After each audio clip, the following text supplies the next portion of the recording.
بسم اللہ الرحمن الرحیم۔ عزیز طلباء السلام علیکم۔ تو پیارے طلباء، آج ہم رموز اوقاف میں سے دو علامتیں سیکھیں گے، ان کا استعمال۔ تو پہلے رابطہ، جسے انگریزی میں کولن کہا جاتا ہے، اور اس کے علاوہ اردو میں اس کا دوسرا نام وقف لازم بھی ہے۔ اس کی علامت یہ ہے، اس طرح دو نقطے۔ تو یہ علامت عبارت کے اندر وقفے سے زیادہ ٹھہرنے کے لیے استعمال کی جاتی ہے، یعنی جہاں وقفے کی نسبت زیادہ ٹھہرنا ہوتا ہے وہاں رابطہ کی علامت استعمال کی جاتی ہے۔ استعمال کہ جملے میں کسی چیز کا شمار کرنے کے لیے، کسی چیز کا شمار کرنا ہو، اس کے علاوہ بات جاری رکھنا مقصود ہو، یا کسی مشہور آدمی کا قول نقل کرنا ہو تو رابطہ کی علامت استعمال کی جاتی ہے۔ اس کے علاوہ پہلے جملے کی وضاحت کرنا مقصود ہو تو تب بھی اس علامت کو استعمال کرتے ہیں۔ مزید مکالمہ نگاری میں بھی اس علامت کو استعمال کیا جاتا ہے۔ تو یہ استعمال ہے اس علامت کا۔ مثال کے طور پر دیکھیں، قائد اعظم نے فرمایا ایمان، اتحاد اور تنظیم، یعنی یہ قول بیان کرنا ہے تو یہاں فرمایا کے بعد یہ رابطہ کی علامت استعمال کی گئی ہے۔ اس کے بعد مثال نمبر 2، سچ ہے، جیسا کرو گے ویسا بھرو گے۔ سچ ہے یعنی اس بات کی آگے مزید وضاحت کرنی ہے تو یہاں یہ علامت استعمال کی گئی ہے۔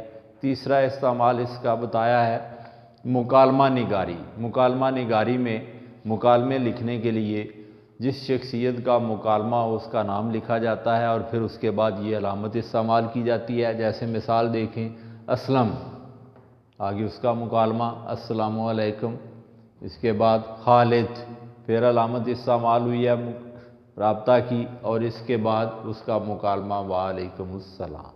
تو یہ بیٹا رابطہ اور رابطہ کا استعمال۔ اس کے بعد اب آئیں ختمہ۔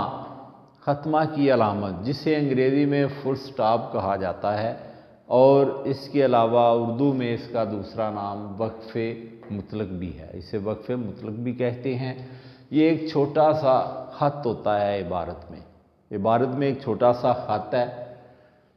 یہ عبارت میں استعمال ہونے والا سب سے بڑا وقفہ ہے، یعنی تحریر میں عبارت کے اندر جو سب سے بڑا وقفہ ہوتا ہے وہ ختمہ ہی ہے۔ اسے ختمہ کہتے ہیں، وقف خفی بھی کہتے ہیں۔ یہ چھوٹا سا خط کسی جملے کے ختم ہونے کی علامت ہے۔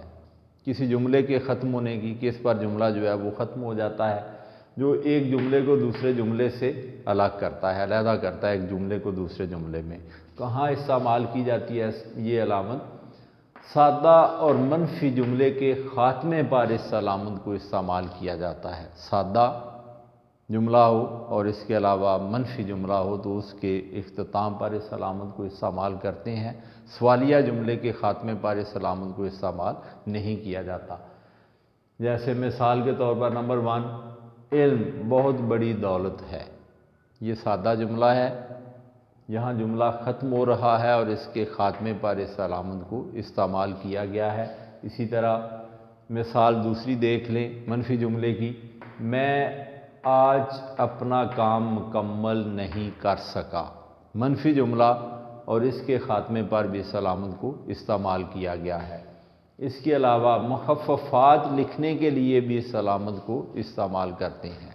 مخففات یعنی مخفف کسی لفظ کا لکھنا ہو تو وہاں اس علامت کو استعمال کیا جاتا ہے۔ جیسے مثال کے طور پر ایم اے، ایم اے یہ مخفف ہے ماسٹر آف آرٹس کا، تو اسے مختصر لکھنے کے لیے، مخفف لکھنے کے لیے ایم اے کے 2 لفظ لکھ دیے گئے ہیں اور ہر لفظ کے بعد اس علامت یعنی ختمہ کی علامت جو ہے اسے استعمال کیا گیا ہے۔ اسی طرح بی اے یہ مخفف ہے بیچلر آف آرٹس کا، تو یہاں بھی مخفف لکھنے کے لیے اس علامت کو استعمال کیا گیا ہے۔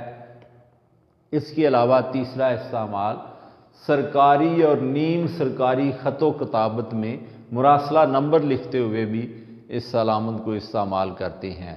جیسے مثال کے طور پر مراسلہ نمبر، یہ 120 آگے ختمہ کی علامت پھر 26، یعنی اس طرح مراسلہ نمبر لکھنے کے لیے بھی اس علامت کو استعمال کرتے ہیں۔ تو بیٹا یہ آج ہم نے رابطہ اور ختمہ کی علامات سیکھی ہیں، تو کل انشاءاللہ مزید 2 علامات سیکھیں گے۔ آج کے لیے اتنا ہی، اجازت دیجیے، شکریہ، خدا حافظ۔